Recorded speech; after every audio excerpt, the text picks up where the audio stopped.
How about this from my past, probably the early 80s? This is the Machin Checker. It's actually a little rolling road that I used to take round to all the buggy meetings with me to check people's buggies out, like my associated buggy that I used to race in those days.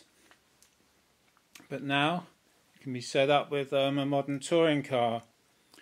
So it's a proper rolling road with 2 sets of rollers which drive a motor off the roller, so we can measure the speed, kilometers per hour, not even miles per hour, even back in those days.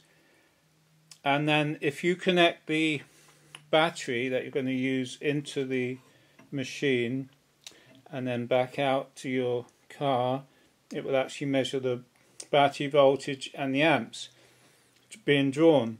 And in those days it was very useful because the Nicads that we used were very poor, and as soon as you put a load on them, a poor Nicad, the voltage would just drop like a stone, and so this machine would show that up very well.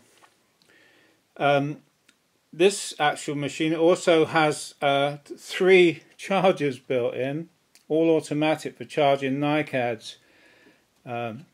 In those days all the connectors were these sort of Tamiya connectors, and you could select whether it was a 6-cell or 7-cell, 7.2 or 8.4 volts, and it worked off the mains. It's got a whopping transformer inside and a lot of electronics, like 3 auto chargers. There's a big heatsink on the back that got hot, but I don't use that feature anymore because we don't use Nicads. It does have a whopping great big fan underneath so that it would cool the car while you're running it. It's all very professional, and you can adjust the with this screw down the back. You can wind in the roller backwards and forwards to adjust the wheelbase so that you can have all 4 wheels on the rollers. Also, if you've got a front-wheel drive car, you can put the front wheel, the measures on these 2 rollers down here, you can put the front drive on those rollers and you can flip the switch from normal to front FF, front wheel drive, and the meter will still read correctly. Now this meter, I had to go at calibrating it earlier, roughly, and I've set it. One thing it's very useful for is you can measure it properly. You set it up to measure the exact miles per hour or kilometers per hour. But in those days, as I said, I used it to check if the vehicle was working properly. And then with buggies, it's very important there was no drag. So you set the buggy up on it, set it going at full speed, measure the amps, and then make sure your voltage and the voltage drop on your Nicads, and then you could push the buggy up and down like this and see if there's any binding, because the amps would go up and down. And you very easy to see if there's any binding in the drivetrain, and we knew from a reference model what the settings should be. So if you put another one on there and it was drawing more amps or much slower, or the Nicad voltage was dropping, you could pick up all those faults very easily. Now, running it through all the internal wiring, volts and amps, it does drop some voltage quite significantly these days, but I'll just show it working now. On the back you've got these chains, little eyes that you link round the back of the car, stop it flying off if you have a mishap, because it does at full speed. I mean, it's really leaping around a bit, and I guess these corner parts are for, if you've got front wheel drive one, it helps protect it as well from flying off this way. So let's just turn this radio on, and then I've got a battery here. If we plug it in, we've got some lights come up,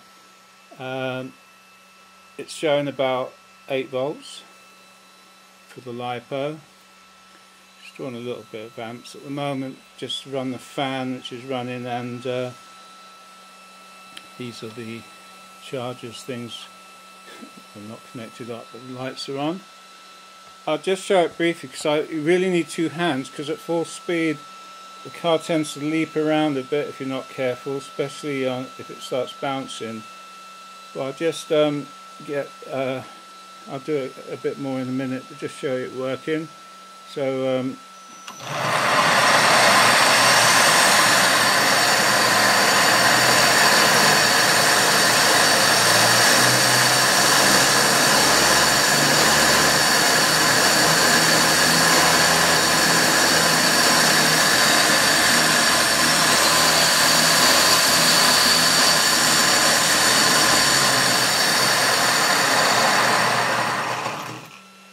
that was part throttle, so I really need to hold the car rather than put it on full throttle just in case it flies off. But you can see the amps going up, and you can really get it shows a red section there, but and it had a circuit protection that flipped over when it got to the red section, but I bypassed that in the early days because it nearly always flipped out. So I'll just I don't think I can run it up to full speed. Also it drops a lot of voltage. If you watch there, the voltage going down is mainly due to the internal wiring, I think. So I think this battery is fairly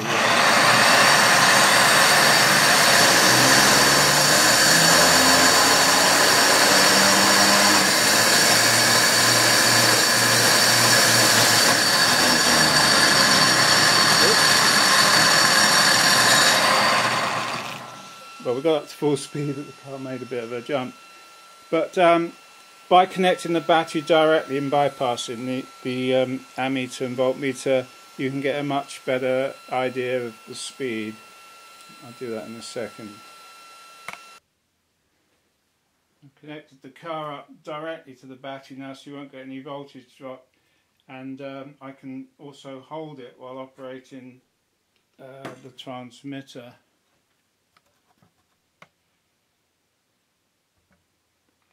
So let's plug it in. And hold the car just so that it's got the change button still for safety. If you can't see this, I'll put a close-up on it in a second.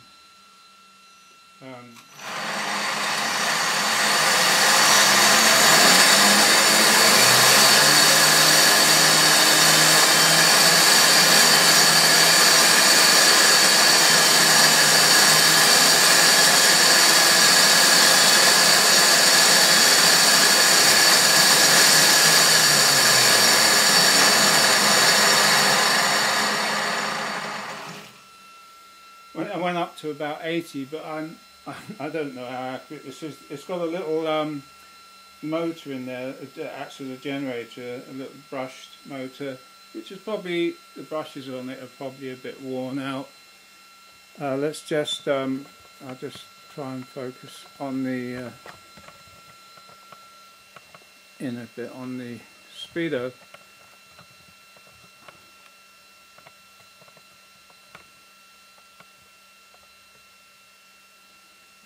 Okay, let's give it a bit of a revs.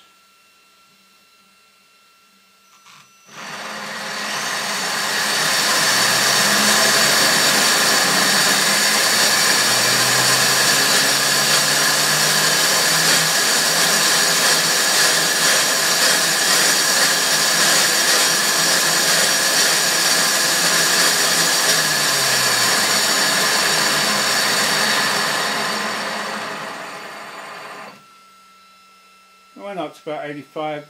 As I said, there's inside you can adjust the calibration of this. This is a 13.5 blinky. It's not doing 85, so it probably needs a slight adjustment, because that would be about 55 miles an hour. It doesn't go that quick. So anyway, there's the machine checker for you. it was a very useful tool in the early days of the 80s. As I said, I took it to meetings, and it's been in my shed for about 20 years, so I just cleaned it up for you. Machin Checker, no E, by my.product, model WS357. That was a -1. This lettering is like letter set, and it's beginning to come off a bit.